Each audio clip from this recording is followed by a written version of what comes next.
The woman who collapsed at the train station, and the secret inside a box that changed everything. A rainy night in Redstone, Montana. Wind shrieked across the Dupois, sagging roof tiles. The station yard drowned in dim, flickering lantern light. Among the rushing crowd, no one turned when a woman crumpled to the cold, wet bricks. Her dress was torn, her body beaten and bruised. Yet her hands clutched a small wooden box as if her very life was locked inside it. Boots splashed past in indifference, the sound echoing off puddles. And then, one man stopped. Cole Donovan, a war-scarred veteran. The moment he lifted her into his arms, no one realized they were witnessing the beginning of a story that would drag them into the shadows of power, into buried secrets, and into a battle for justice that seemed impossible to win. What lay inside that box? And why was someone willing to kill to keep it hidden? That night, the Montana sky looked torn wide open, rain slashing down on the town of Redstone as if to wash it from the map. The little station stood crooked on the empty plains, its oil lamps throwing weak, trembling halos across the soaked wooden platform. Travelers hunched into their coats, their steps quick, their eyes down, eager to escape the cold, damp hell as fast as they could. Through the storm staggered a lone figure, Eliza Warren. Her dark dress clung heavy against her thin frame, hair plastered to pale cheeks, blood streaking her arm. Pressed to her chest was a battered wooden box, her trembling hands locked tight around it, as though it carried something worth more than her own breath. She managed a few more steps before her knees buckled. Her body hit the boards with a dull crack. People glanced, then turned away. They had seen too many lives broken, and no one wanted trouble. Rain poured harder, smothering her breath, blurring her vision to fog. Then came footsteps, different, heavy, unyielding. Cole Donovan. A tall man, shoulders carved by battlefields, cloak drenched, eyes steady but shadowed with sorrow. He had seen more blood and loss than anyone in Redstone could imagine. Cole halted beside her collapsed body, kneeling down. Her face was chalk white, lips blue. Even unconscious, her hands clung to the box like a silent plea. Around them silence thickened. Some shook their heads, others stepped back. No one dared touch her. Cole said nothing, but his eyes hardened with resolve. He bent low, lifted her easily into his arms. She weighed so little it startled him, as if a strong wind might carry her away. The wooden box slipped, but he caught it, setting it gently back on her chest, keeping it just as she had. Without hesitation, he pushed through the storm, toward the town, toward Dr. Gardner's old cabin, the one place left where a man could find healing. Each step thudded heavy on the slick boards, his figure cutting through rain and dark. Behind him, the station sank back into silence. Only wind and water bore witness to that fateful moment. From despair on the platform, a hand had reached out, setting in motion a journey that would change everything. Inside Gardner's small room, an oil lamp flickered, shadows jumping on the walls. The smell of antiseptic hung faint beneath the damp scent of Cole's wet cloak. He stood silent, watching the stranger on the wooden bed. Eliza Warren lay pale and weak, still clinging to the box. Even in sleep, her fingers locked so tight that every attempt to move them ended in a stiff recoil. Gardner sighed, wiping blood from her brow. She's endured more than most souls could bear. But what in that box keeps her holding on like death itself? He muttered. Eliza stirred, lips moving. Cole leaned closer. A whisper, fractured by pain. Clara. Joseph. My children. Tears slid from her closed eyes. The names struck Cole deep. He knew the cruelty of losing family. Dark memories of comrades fallen, of children orphaned along scorched roads, clawed back into his mind. When she finally sank into deeper sleep, Cole carefully eased the box from her grasp. The lid creaked open. Inside, wrapped cloth, an old Bible, and 2 pencil drawings. A curly-haired girl, a bright-eyed boy. Scribbled beneath, Clara and Joseph. Cole swallowed hard, chest tightening, but beneath the sketches lay something more. A crumpled paper, stamped with red ink. Not a will, not a letter. A marriage certificate. The husband's name was not Victor Harrington, but a stranger's entirely. Cole's brow furrowed. A false marriage? Some scheme forcing her hand? Why would a woman already broken be chained with such lies? Suddenly Eliza jolted awake, coughing, panicked. "The box!" she rasped. Cole placed it back into her hands. "It's here. No one's taken it." Tears streaked her face. She clutched it, whispering through sobs. "Victor, he stole Clara and Joseph from me. He has wealth, power, and I have only this, to prove they're mine." Cole froze. In that instant, he understood. This woman carried not just secrets, but a desperate cry for justice. And he knew from the moment he lifted her off that station floor, their fates were bound together, inescapable. In the days after the storm, Redstone seemed wrapped in a heavy fog of gloom, thick, suffocating.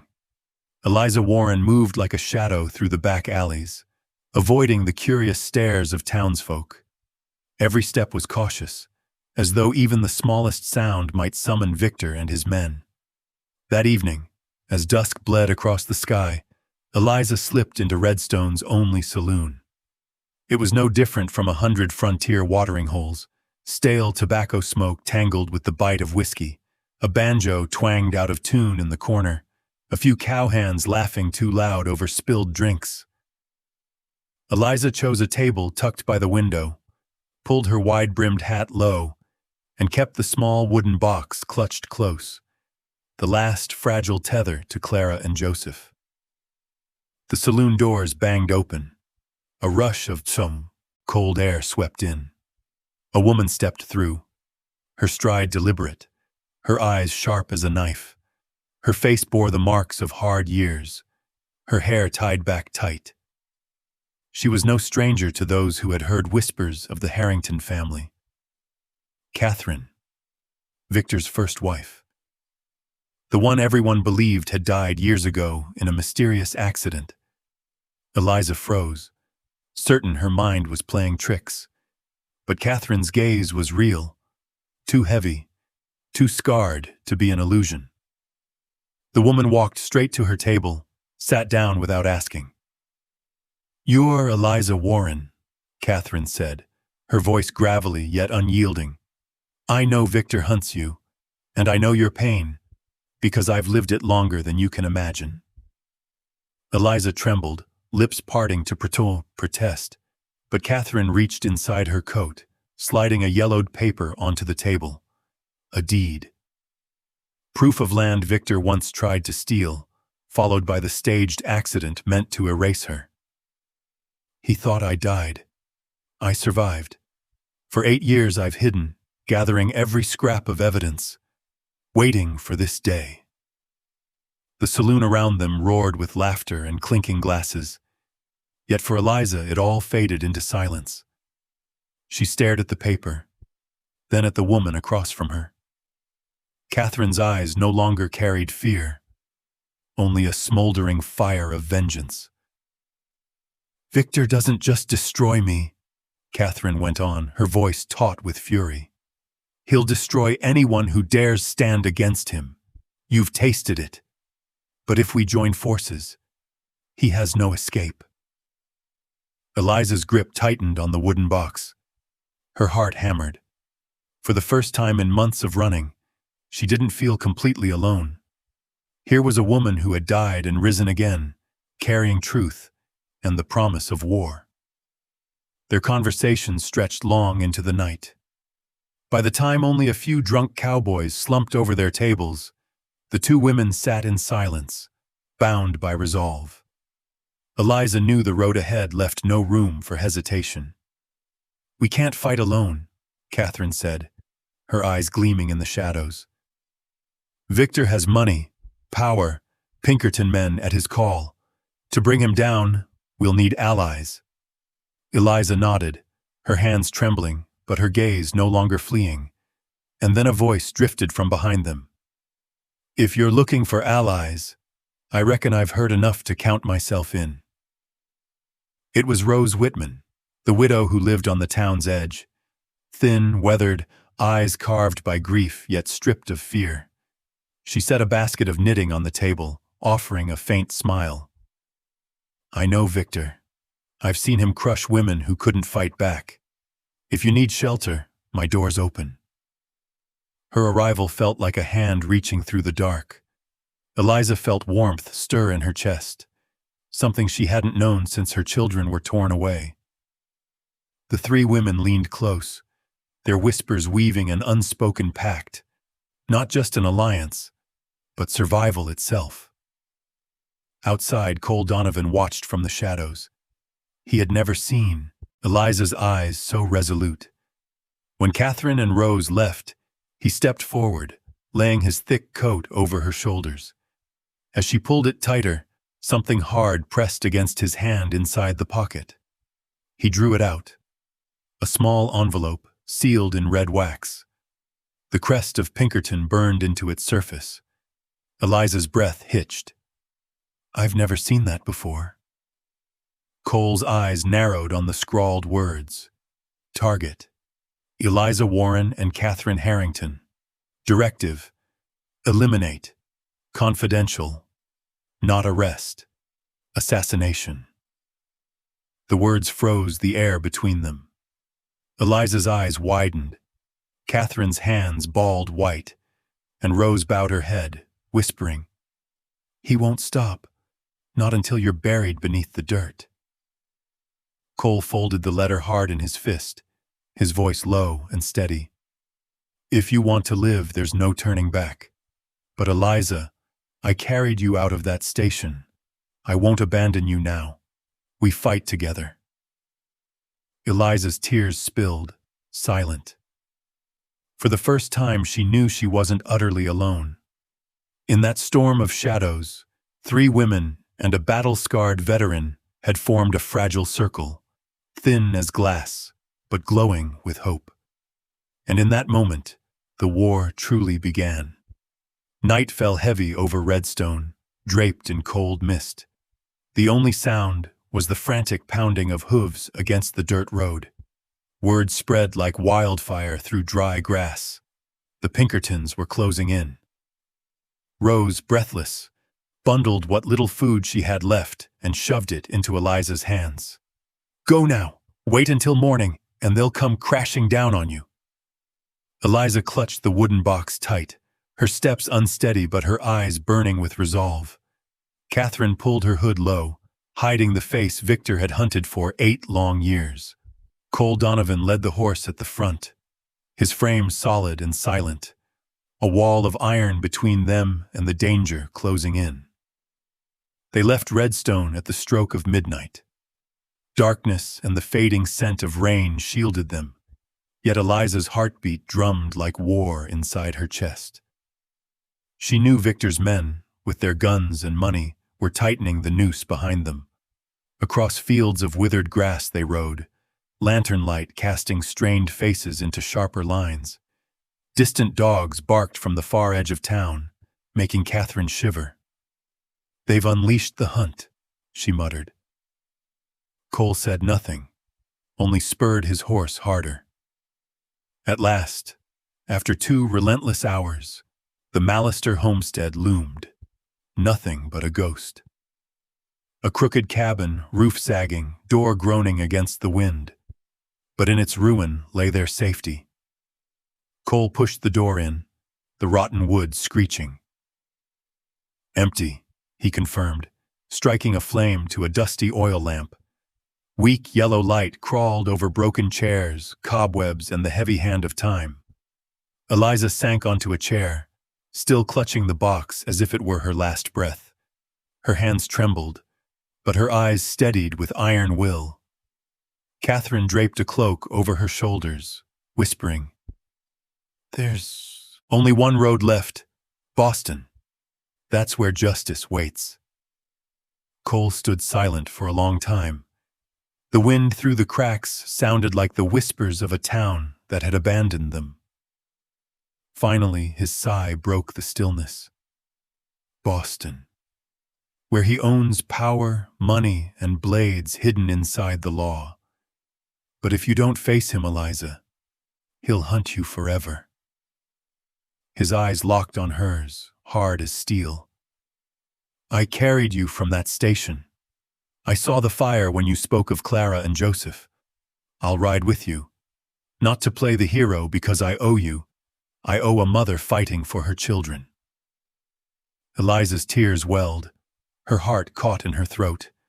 Against the scream of prairie wind, Cole's vow rang like an oath. That night in the abandoned Mallister house, a decision was carved deep. The road to Boston would not be hers alone, but theirs together, those willing to defy the shadows. The trail east stretched endless, harsh, and raw. They traded horses at lonely outposts, crossed barren fields, slept in freezing barns to avoid notice. Every lantern flickering along the road made Eliza hold her breath, certain Pinkerton eyes were closing in. Cole always rode ahead, the soldier's watch etched in his gaze. When Eliza faltered, his hand, heavy, steady, rested on her shoulder, calm eyes saying what words could not. "We'll make it through." His steadiness anchored her against the storm of fear. One night, they huddled in a hay barn near the tracks, wind screaming through the boards. Eliza leaned closer to the small fire Cole had lit. Her voice trembled. "Aren't you afraid?" Cole's eyes stayed on the flames. "Of course I am. But fear only matters when you've got something worth protecting. And right now, that's you." The blunt truth hit Eliza's chest like a blow, yet it also sparked something she hadn't felt in months. Faith.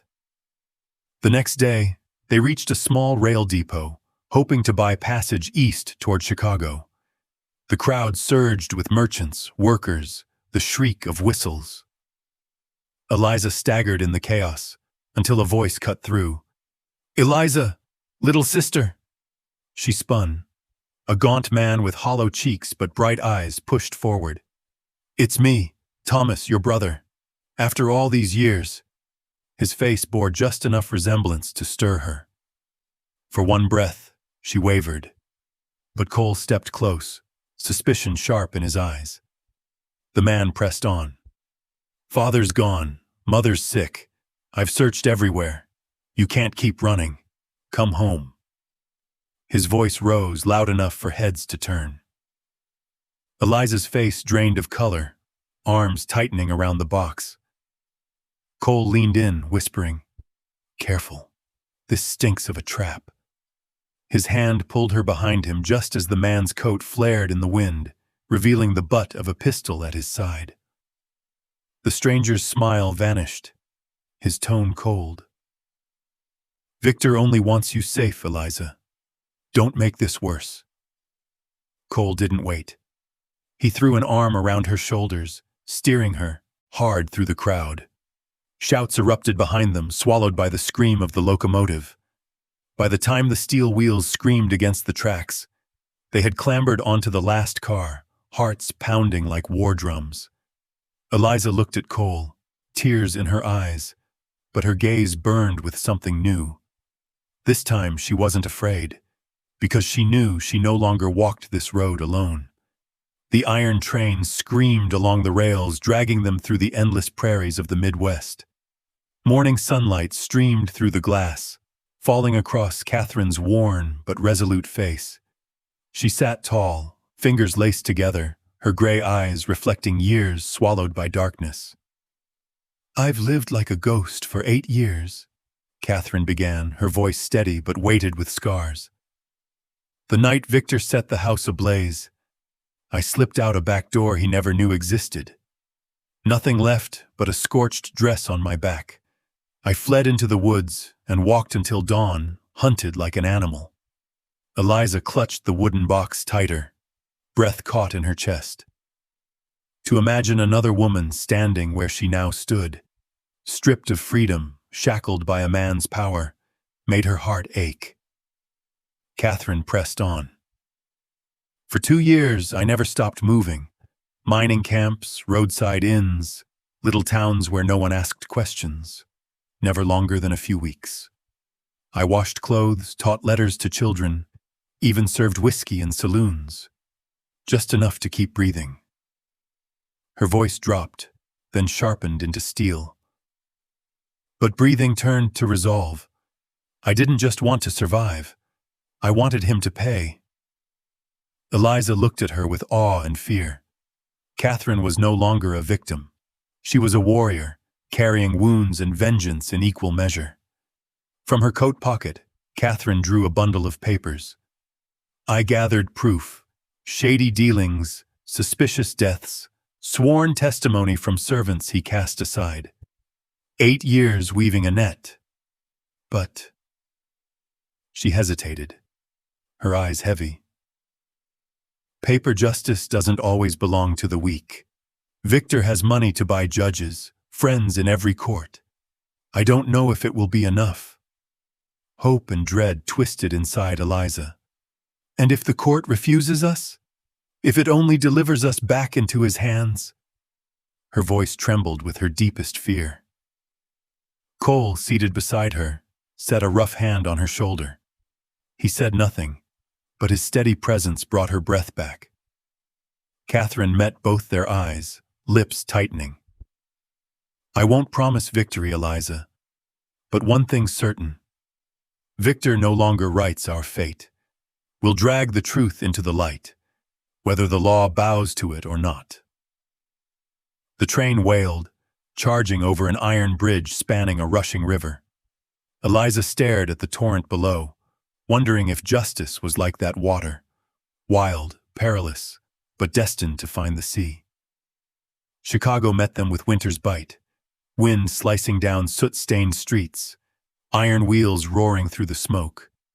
Bigger, harsher, louder than Redstone, and Eliza felt more lost than ever. Cole kept close, eyes sweeping strangers. Catherine led them down a quieter street, stopping at a brass plate gleaming in the pale light. Eleanor Finch, attorney at law. Inside, the air smelled of paper and ink. A woman rose from behind her desk, slender frame but hard as oak, her eyes sharp, her voice measured. "I've heard much about you. Catherine Reynolds, Eliza Warren. I am Eleanor Finch. Sit." Eliza blinked when Catherine gave the lawyer a slow nod, recognition in it. Catherine's tone softened.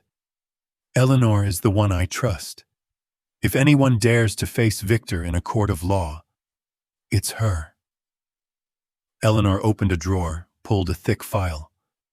"I've read what Catherine sent. It carries weight. But Victor Harrington isn't just a rich man. He's the face of Eastern commerce. To strike him is to strike the whole web." Eliza's chest tightened like a drawn bowstring.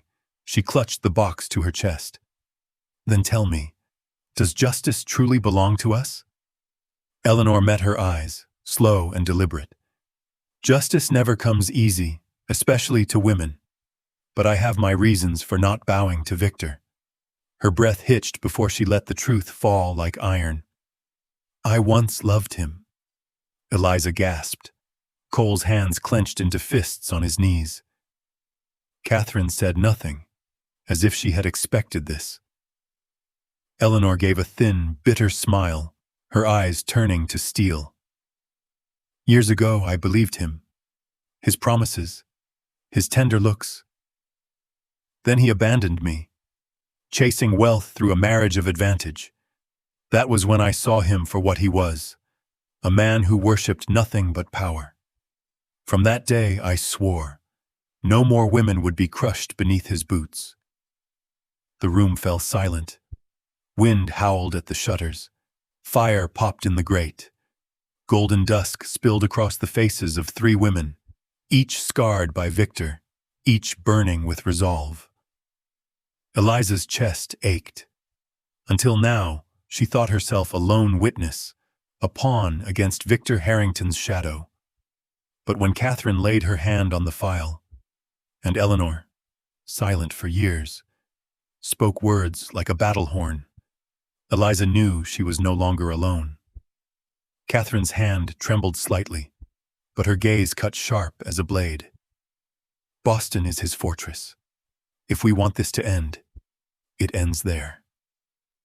Her words struck like a hammer on wood, final, irrevocable. Eleanor pressed the file to her chest, lips a hard line. I buried this truth too long. Victor stole our honor, our years, even our blood. He thought scars would break us. But now... She lifted her chin, voice unflinching. These scars will become the sword that ends him. Eliza's mind burned with Victor's image, the cold smile, the mocking eyes, the voice that haunted her nights. He was no man. He was a demon feeding on trust and dignity. This time, he would pay. Hoofbeats thundered outside, dust swirling. Catherine yanked the curtain aside. Shadows rode hard up the dirt road. We've been followed, she hissed. Victor never loosens the noose. Eliza snatched the pistol off the shelf, her heart pounding. Eleanor rose slowly, steady as stone. If he wants a fight, then let him see. We are no lambs anymore. The door shuddered under heavy fists. A rough voice barked, "Hand over the files, and maybe you live." Harsh laughter followed, guns cocking in the night. Eliza's eyes swept to Eleanor and Catherine. 3 broken lives, standing shoulder to shoulder. Fear still lingered, but it drowned beneath resolve. Eleanor gave a small nod. This isn't only for us. It's for every soul he's silenced. The air thickened, the storm waiting to break. Eliza felt her blood surge, heart hammering. She raised the pistol, eyes blazing. If blood must be spilled to bring truth to light, then let it start tonight. Outside, hooves thundered, guns clattered, wind screamed across the plains. Inside that wooden house, 3 women stood like a fragile fortress, burning fierce as wildfire. And there, in the dying light of the West, the war to erase Victor Harrington's name began. A war with no turning back, where betrayal would face justice, and the broken would rise as fire that could not be put out. Boston in October lay beneath a pale golden sun, bright, yet without warmth. Carriages rattled over cobblestone streets, carrying Eliza, Catherine, and Cole toward the red brick courthouse where Eleanor Finch had arranged the confrontation. For Eliza, every step up the stone steps felt like a blade carving through memory. This was the city where Victor once kept her caged in a gilded prison. Now, it would be the battlefield that decided her fate, and that of her children.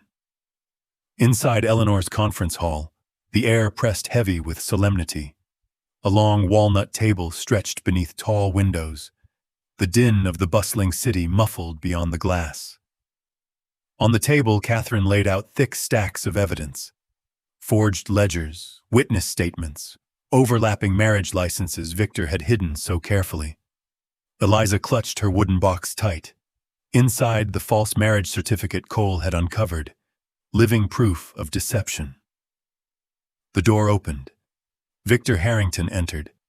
Tailored suit, composed face, a smirk tugging at his lips. To the world, he was a gentleman. To Eliza, he was still the predator in silk gloves. How amusing! Victor's voice was smooth, low, and cold. A runaway wife, a ghost of a former one, and a lawyer with too much pride. Do you truly think a handful of papers can shake me? Eleanor said nothing, only gestured to Catherine. One by one, she laid the evidence down like hammer blows. Fraudulent investments, the Reynolds estate stripped by theft, overlapping marriage records with me and Eliza. And, Catherine's voice hardened, her eyes burning into Victor's, testimony on the fire you staged. Victor's brow flickered, but the smile never faded. Witnesses, bought lies from nameless rats, and Eliza, he turned on her, his voice dripping venom. What court will believe a woman once branded unstable? You abandoned your home, your children. Now you slander your husband. Do you think anyone will trust you? Eliza stiffened. His words were knives, plunging into her deepest wounds. He twisted society's own walls against her, prejudice against women, against broken mothers, to crush her spirit. Cole's hand touched her back, grounding her. Eleanor stepped forward, voice sharp as iron. Enough, Victor. Your legal traps cannot bury the truth. We have proof, and this time you have no escape. The air turned thick, every breath weighted. Eliza met Victor's gaze. Fear still lingered, but beneath it burned steel. He could smear her, mock her, but she would not yield. Catherine reached into her old leather satchel and drew out a sealed envelope. It landed on the table with a crack like a coffin nail. Do you remember Judge Barrett, Victor? The one who defended you 8 years ago when your wife just happened to fall down the stairs. For the first time, Victor faltered. Then he laughed, brittle and mocking. A tragedy. Nothing more. No one could prove otherwise. Catherine unfolded the papers, letters in Barrett's hand, hidden journal entries, testimony from an old servant of Harrington House, all pointing to one truth. Barrett had been bought, his silence purchased with blood and coin. At the end of the table, Barrett sat pale as death. His lips trembled. That was... Catherine cut him off, her voice a blade. Enough to destroy you, Judge. You know it. If this truth is revealed, you won't sit the bench again. You'll stand as the accused. Victor's eyes blazed, seeking loyalty. But Barrett couldn't meet his stare. The old judge rose on shaking legs, voice hoarse with fear. I can't stand with you anymore, Victor. And just like that, Victor's strongest pillar collapsed. Eliza held the box tighter, breath trembling. For the first time, she glimpsed the glimmer of justice, fragile, but real. Victor snarled. You think breaking Barrett makes you victors? You know nothing of what I've hidden. Before the echo died, Cole, silent until now, rose to his feet. His voice dropped like a hammer. Wrong, Victor. There's one thing you didn't count on. I am a witness. The room froze. Cole's eyes burned as he stood tall. 8 years ago, I was at the harbor. I saw you order the fire that gutted the warehouse to bury the embezzlement you'd done. I stayed silent. Who would believe a nameless soldier? But I kept the proof. From his coat, Cole drew a small metal box. Inside lay a charred journal page and a torn map of the docks. This is the key, Victor. The rope you tied around your own neck. Eliza's tears spilled. Catherine nodded fiercely, and Eleanor clutched her files tight. The room fell into a silence so deep it roared. Victor's confident smile cracked, draining into terror. In that heartbeat, the scales tipped. For the first time, truth stood taller than his lies, and this time it would not be buried. The trial ended like a storm passing over Boston. Victor Harrington, The man who once towered over wealth and power, now shackled, his face ashen, his eyes burning with hatred, yet stripped of strength. The judge's gavel fell, each strike echoing like the tolling of a bell for a kingdom of lies. Eliza sat frozen, heart hammering, unable to believe the shadows had finally broken. Catherine squeezed her hand. Eleanor gave a firm nod, silent proof that justice was no dream. Yet Eliza's deepest longing remained unfulfilled, to see her children again. The back doors opened. A marshal led Joseph and Clara inside, their small hands trembling as they clung together. Joseph, just 8 years old, spotted her first. "Mama!" The word tore through the walls of silence built over long months. He ran, shoes striking stone, and threw himself into her arms, the warmth he had prayed for every night. Eliza held him tight, tears falling like rain. "I'm here, Joseph. I'll never leave you again." His little shoulders shook, but within her embrace he found the safety he thought lost forever. Clara lingered, 11 years old, her bright eyes shuttered by Victor's poison, her face a wall built from lies. Eliza reached out, her hand trembling. "Clara." The girl's lips quivered, torn between doubt and yearning, but Joseph tugged her arm, whispering, "She's back, Clara. Mama's back." Those words unlocked the dam. Clara sobbed, rushing into her mother's embrace, her cries bursting after years of silence. Eliza gathered both children close, feeling their breath, their hair, their hot tears soaking through her dress. The heavy courtroom seemed to glow. Even hardened onlookers lowered their eyes, hiding their tears. Catherine turned away, dabbing at her cheek. Cole stood still, scarred hands clenching and loosening, like a soldier finally watching the dawn. Eliza kissed their heads, her voice breaking. "Forgive me for the pain. Never again will anyone keep us apart."